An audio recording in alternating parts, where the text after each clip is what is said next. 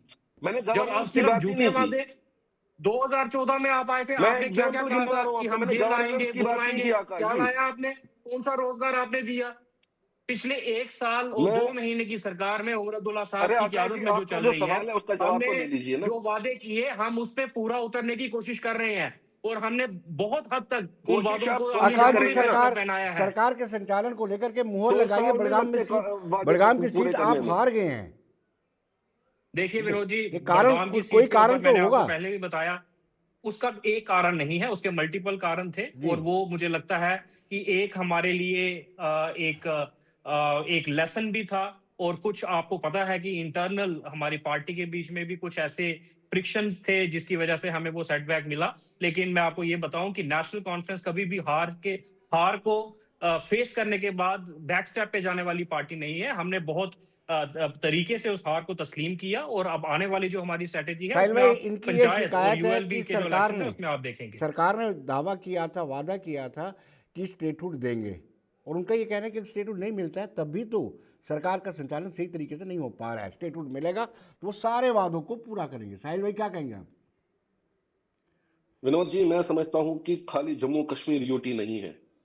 आप जम्मू कश्मीर से बाहर देखेंगे, हमारी कंट्री में और भी कई यूटीज हैं, और उन यूटीज में कैसे सरकार चलती है। मैं सबसे बड़ी एग्जांपल आपको दिल्ली की देता हूं। वहां पर भी भारतीय जनता पार्टी की सरकार है, बड़ी स्मूथली चलती है। इससे पहले केजरीवाल जी की सरकार थी, कांग्रेस की सरकार थी, उन्होंने भी अपनी डेवलपमेंट की, उनको भी हर रोज शिकायतें होती थी, लेकिन काम करते थे। हर कोई काम करता है। आप स्टेटहुड के आड़े लोगों के काम नहीं करेंगे, आप अपना ईगो नहीं छोड़ेंगे, लोगों को सफर करवाएंगे, आप अपने स्टेटमेंट आए दिन चेंज करते रहेंगे, उससे लोगों का भला नहीं होने वाला। उससे आप लोगों को अजियतें दे रही हो, और वही अजियतें जो आप राइट फ्रॉम 1947 दे रहे हैं।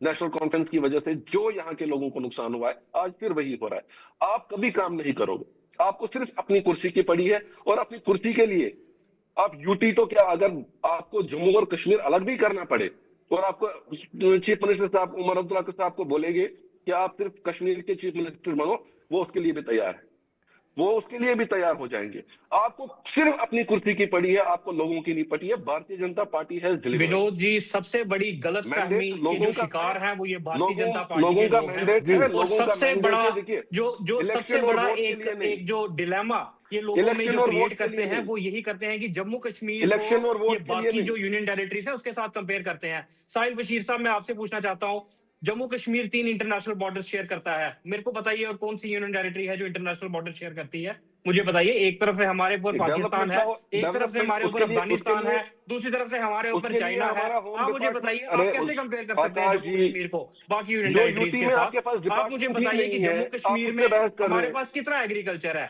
आप मुझे बताइए जम्मू कश्मीर में हमारे यूटी पास कितनी में इंडस्ट्री है? यूटी में हमारे किसी पास भी कितना ट्रेड है? यूटी में आप किसी उसको भी अगर दिल्ली से कंपेयर गवर्नमेंट के करेंगे, पास आप दिल्ली की पर होम और कैपिटा डिफेंस इनकम को नहीं जम्मू होता। कश्मीर की पर कैपिटा इनकम के साथ कंपेयर कर सकते हैं? जब आपके पास वो ऐसे तथ्य नहीं है, ऐसे स्टैट्स नहीं है कि आप एक स्टेट की इकोनॉमी को दूसरी के साथ कंपेयर कर सके, तो आप यूनियन टेरिटरी में करते हैं और फिर कहते हैं कि दिल्ली के मुख्यमंत्री ने ये किया, फलाना किया, ढमकाना किया, और जम्मू कश्मीर में नहीं कर पा रहे हैं। आप ये चीज देखते हैं कि जम्मू कश्मीर डेली बेसिस पे कितने थ्रेट्स जो है वो फेस करता है, कितने गवर्नेंस इश्यूज जो है वो हम लोग फेस करते हैं। ये जो सुन लीजिए अब एनकाउंटर्स यहाँ आकाश जी, पर मैं देख जवाब रहे देता हैं, हूँ आपको। आपको पता है। सुन लीजिए, अब मुझे एक चीज जवाब बताइए, सुनेंगे जब आप? आप कहते हैं, जवाब जवाब सुनेंगे? मेरी जवाब बात ले सुने ना, लीजिए। आप भारतीय जनता पार्टी के लोग, जवाब मैं सुनेंगे आप? आपको एक चैलेंज करता हूं कि आप कल जाइए, आपके जो अरे आप हमारे बोले होम जा रहे मिनिस्टर हैं, साहब जवाब हैं तो वो ले आ लीजिए गए हैं। अपने सवाल आप का। कल जाइए, एक डेलीगेशन उनसे मिलिए और आकाश उनसे जी, अरे पूछिए आकाश जी, कि अपने सवाल का 2019 में जवाब जो जवाब हमने, ले लीजिए। आकाश जी, जवाब ले लीजिए। जी साहिल बशीर। जवाब तो ले लीजिए ना। जी साहिल भाई जी। बजट मैं आपको मिलता आपसे है, पहले भी मैंने आपके आपका साथ चीफ रूबरू मिनिस्टर, हुआ हूं, मुझे पता है आप क्या आपका जवाब चीफ देंगे। मिनिस्टर नाकाम रहता है पैसा खर्चने में। ये सबसे बड़ी वाह। प्रॉब्लम है।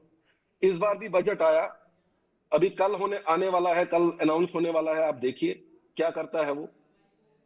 कि वो तो आपके पास है ना। रही बात, आपने कहा कि हमारे इंटरनेशनल बॉर्डर्स टच करते हैं, बाकी चीजें करते हैं, उससे डेवलपमेंट नहीं रुकती है भाई साहब। क्योंकि किसी भी यूटी के चीफ मिनिस्टर के पास ना डिफेंस है ना होम है। वो सेंटर का काम है, सेंटर अपना काम निभा रही है, अपना काम दिखा रही है।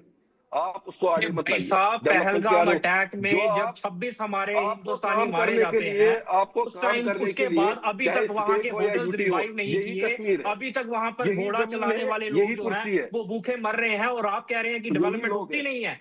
कैसी बातें करते हैं आप? अरे अपने फैक्ट्स को थोड़ा क्लियर कीजिए। आकाश वर्मा जब जी, यहाँ पर जब आकाश जिस तरीके की आकाश वर्मा एक्टिविटीज जी, यहाँ होती हैं, लोग उस वजह से यूटी में यहाँ भी की वही है, जो इकोनॉमी है वो लोग स्टैग्नेट यूटी कर में भी जाती है, वही है, वो रुक जाती है। स्टेट में भी वही है। लोगों को यूटी में भी खाना खाना है, स्टेट में भी खाना खाना है। रोजगार युवाओं को यूटी में भी देना है, स्टेट में भी देना है। आप स्टेट और यूटी के चक्कर में लोगों को मत घुमाओ। क्या जवाब दोगे ऊपर वालों को? एक ना मतलब एक दिन तो आपके सबको लिए ऊपर जाना है, स्टेट और क्या आकाश यूटी क्या जी, में कोई जवाब फर्क देंगे नहीं उसको? है। नहीं आकाश जी, नहीं है। आकाश लोगों को जी, गुमराह मत कीजिए, यहाँ के कुछ नौजवानों को ऐसे गुमराह मत मैसेज करो। चले जी। जाते हैं जो पब्लिक में पेनिट्रेट करते हैं, जैसे एडवाइज़र नासिर नसवानी को कैबिनेट का दर्जा दिया जाना, उनके बेटे को अवार्ड दिया जाना, ये कहते हैं कि ये अपनों के लिए काम करते हैं, पब्लिक के लिए नहीं। विपक्ष को ये अवसर मिल जाता है बात करने का, फिर ये मैसेज भी गलत जाते विनोद हैं। जी, मैं आपको देखिए, उमर अब्दुल्ला साहब जब एक चुनी हुई सरकार को चला रहे हैं, उनका ये राइट बनता है कि अपने एडवाइजर को वो चूज कर सकते हैं। जहां तक ये इल्जाम आते हैं कि वो अपनों के लिए काम करते हैं, तो मुझे बताइए, जो दरबार मूल को दोबारा बहाल किया, वहां पर कौन सा अपना था नेशनल कॉन्फ्रेंस का? वहां पर जो जम्मू शहर के जितने भी चुने हुए एमएलए थे, ईस्ट के लगा लो, वेस्ट के लगा लो, सभी तो भारतीय जनता पार्टी के थे। जी फिर वो दरबार मूल मूव किसके लिए किया गया? वो जम्मू की जो लोकल आवाम थी, जो पिछले 4-5 साल से सफर कर रही थी, उन लोगों के लिए किया गया। आज जो पिछले 10 साल जब से इतना कर जो सकते हैं तो हमारी जो रिक्रूटमेंट एनएलयू भी को एक दे दीजिए स्टैग्नेट ना। किया गया था, एक वहां पर एक जम्मू में भी एक प्रतिबंध एनएलयू दे लगाया दीजिए गया ना। था। आपको आज दरबार मुंह उस की पड़ी है ना, आपके 10-11 जम्मू के साल लोगों के की बड़ी एक पड़ी उसको हुई है। तोड़कर आज उनके दोबारा उनके लिए से एक हमारी एनएलयू दे वैकेंसी दीजिए ना निकल फिर। रही है, हमारी रिक्रूटमेंट हो रही है। यहाँ पर कौन से नेशनल कॉन्फ्रेंस के जो परिवार के लोग हैं वो इन नौकरियों पे वो जा रहे हैं? या मुझे आकाश बताइए वर्मा कि जी, पीएससी और जेकेएसएस में नेशनल जो लॉ रिक्रूटमेंट कर रहा यूनिवर्सिटी है, कौन इंपॉर्टेंट से थी या नेशनल, ये तो जम्मू कश्मीर की आवाम के नेशनल लॉ लिए है। यूनिवर्सिटी इंपॉर्टेंट है लोगों के लिए, या दरबार मुंह इंपॉर्टेंट था?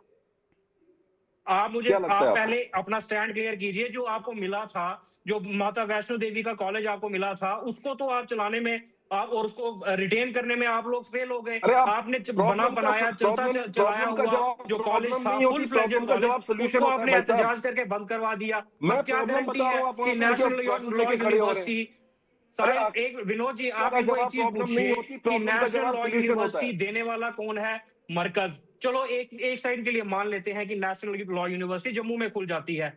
अगर वहां पर भी सिलेक्शन, क्योंकि सब जानते हैं कि एनएलयू में भी मेरिट के बेसिस के ऊपर वहां पर बच्चे आएंगे। नहीं, आप अगर मुझे मगर छोड़िए बताइए ना, कि आप ले अगर लीजिए ना। एनएलयू में मेरिट के बेस पे मुसलमान बच्चे आ जाते हैं अगर और मगर हिंदू क्यों बच्चे बात कम करें आते हम? हैं, तो अरे क्या आकाश गारंटी है वर्मा कि जी, मैं भारतीय आप जनता सिंपल पार्टी उस बोल, एनएलयू को बंद नहीं करवाएगी? अरे आप तो इनसे सवाल पूछिए कि क्या आप गारंटी देखिए है देखिए, कि आप अगर खुद की एनएलयू जम्मू आप में आता डिबेट को है तो डाइवर्ट करके आप उसी मेरिट से के बहस बेसिस पे करने उसको पे आ बंद नहीं जाते हैं। करवाएंगे। सवाल वही का वही रह जाता है। मैंने कहा दरबार मुंह जरूरी है, ज्यादा इंपॉर्टेंट है, या जो एनएलयू चीज है, अगर आपको लोगों की मिली बात थी, की जाए? जी। जो चीज आपके यहाँ चल रही थी, आप उसको तो अरे संभाल नहीं पाए। दूसरी लेकिन चीज आकाश आकाश जी, जी, कि मैं इनका जैसे कोई इनका ये बच्चा सवाल नौकरी है के कि बोलता लिए, हूँ, क्या दरबार विनती मूव करता ज्यादा हूँ। जरूरी था या national law problem university? Problem का जवाब प्रॉब्लम नहीं होता, प्रॉब्लम का जवाब सोल्यूशन होता है। सोल्यूशन होता है। मैं आपसे यहाँ से कुछ जी बोल रहा हूँ, आप वहां से कुछ और बोल रहे हैं। सोल्यूशन है। हाँ या ना? आपका जो मैं किरदार आपसे है, बोल, जो आपकी कंट्रीब्यूशन है नहीं, जम्मू कश्मीर को लेके, मैं उस पर बात कर रहा हूँ। जी नेशनल लॉ यूनिवर्सिटी देने वाला कौन है, मुझे बताइए। उमर अब्दुल्ला साहब ने तो नेशनल लॉ यूनिवर्सिटी नहीं देनी है, ये मरकज से आएगी। नहीं हाँ, दी है। खुलेगी कहां पर? अच्छा, इसके उन्होंने ऊपर, बडगाम में नहीं दे इसके दी। ऊपर। जूरिंग इलेक्शन उन्होंने अनाउंसमेंट नहीं की on the floor of house कि वो दे साहिल रहे हैं। बशीर साहब, मुझे एक बात बताइए, देने वाला कौन है? उन्होंने उन्होंने देने फिर बोलना कहां था से वाजिया आएगी? करके, उनको बोलना था ना कि ये मरकज ने दिया, मोदी जी ने दिया, मैं इंप्लीमेंट कर रहा हूं। ये है तो मैं तो क्या ये हम फिर यही नहीं, अगर स्टेटमेंट वो चलाते हैं। इंप्लीमेंट करे तो इसमें गलत क्या है? इसमें गलत क्या है? अब वो तो अरे आप ऑब्वियस ही समझ बात नहीं है रहे कि मेरी अगर बात। अरे मरकज से आकाश कोई चीज आएगी, उसको इंप्लीमेंट वर्मा करना जी, यहाँ की गवर्नमेंट का आकाश काम है। जी, आकाश वर्मा जी, मेरी बात सुन लीजिए। मैं बहस नहीं करना चाहता, मैं ये सिर्फ आपको सिर्फ जानकारी लोगों तक ये पहुंचाना चाहता हूं जी कि आपके कहने का मतलब है उमर अब्दुल्ला साहब ने नहीं दी, वो हमारे प्राइम मिनिस्टर मोदी जी ने दी थ्रू उमर अब्दुल्ला साहब, और उमर अब्दुल्ला साहब ने उनको आगे एज स्टेटमेंट पेश किया कि मोदी जी ने दिया है, आप लोग ले लो। हम दोबारा फिर मोदी जी से बात करेंगे, ये स्टेटमेंट मान के चले। आप मुझे बताइए, अच्छा एक मिनट, अगर आपको लगता है कि अगर वो मोदी साहब ने दी तो आप जाके दूसरी नहीं, क्यों मेरे नहीं मांग लगने लेते? से कुछ नहीं होता यहाँ पर भाई जो आप साहब। प्रोटेस्ट कर रहे हैं, मेरे जो आप आपके मेरे एहतजाज कर लगने रहे से हैं, कुछ नहीं आप होगा। जाइए भारतीय आप जनता भी एक पार्टी के पॉलिटिकल 29 पार्टी को एमएलए रिप्रेजेंट चुने करते हैं, हुए, मैं भी एक जाके पॉलिटिकल बोलिए पार्टी कि को भाई हमें रिप्रेजेंट भी एक करता हूँ। एमएलयू दे दीजिए। आप क्यों नहीं मांगते? आप मुझे आकाश बताइए, वर्मा जी, आपका रोल क्या ना है एज ए आप हेल्दी ना ऑपोजिशन? देखिए आप ये लोग क्या मायने करते नहीं हैं? सिर्फ रखता कि कॉलेज आप बंद क्या करवाते सोचेंगे, हैं? मैं क्या सोचूंगा। जब खुलवाना हो तब चलिए आप लोग ये बिल्कुल मायने नहीं म्यूट रखता, म्यूट मायने ये रखता स्पेक्टेटर, है, लेकिन जब कोई मायने ये बंद रखता है करवाना कि हो हाँ, तब आपके लोगों के अंदर हित में क्या हो रहा है, चलिए एक होश भी आ मरतबा जाती है और आवाज भी आ यहाँ एक के जाती है। मरतबा स्टूडेंट्स के फिर साथ क्या हो रहा है। दिस इज वेरी विशेष अनफॉर्चुनेट राइल बशीर साहब, स्पेशल योर स्टेटस को पॉलिटिक्स लेकर इज के एक एक्सपोज्ड, तरफा फिर योर बहस लीडरशिप शुरू हो स्टैंड्स गई है एक्सपोज्ड। और ये विशेष दर्जे का जिन चिराग से बाहर निकल आया है। बहुत बहुत शुक्रिया आकाश जी आपका, साहिल जी आपका भी बहुत बहुत शुक्रिया। और दर्शकों, आप बने रहिए देश दुनिया की खबरों के लिए और मुझे दीजिए इजाजत। नमस्कार।